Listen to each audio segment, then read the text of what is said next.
Bien salut tout le monde, c'est Urban et aujourd'hui nous allons parler de paranormal et plus précisément des crânes hurleurs.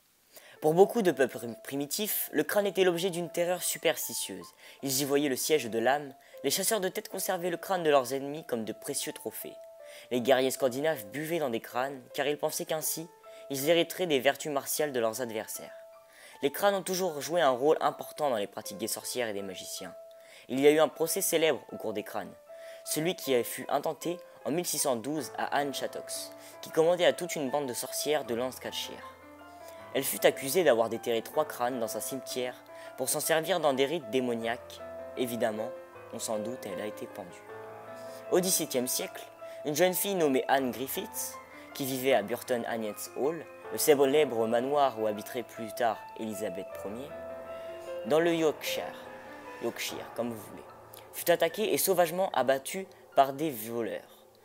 Au moment où elle allait mourir, elle exprima le désir singulier que sa tête soit ensevelie dans le manoir qu'elle aimait tant, mais son feu ne fut pas respecté.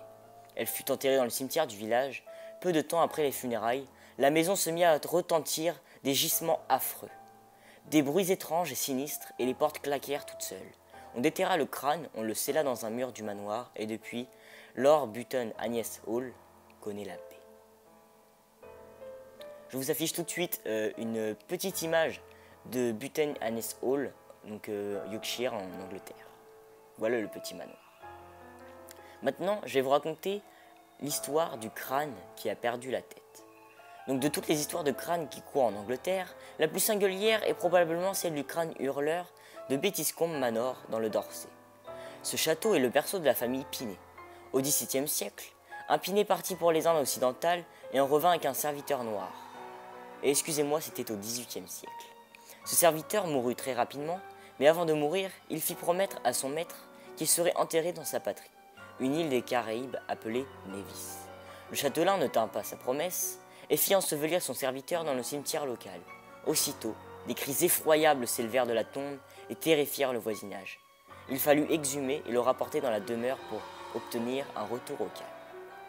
En fait, ce crâne a été examiné par un spécialiste et il se relève être celui d'une petite fille décédée 2000 ans auparavant.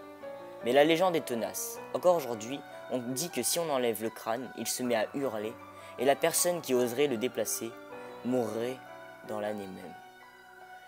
Donc voilà les amis, j'espère que cette petite vidéo vous aura plu. N'hésitez pas à lâcher votre plus gros pouce bleu, à vous abonner, à partager si vous a plu. Et pour une prochaine vidéo, je vous dis allez, salut!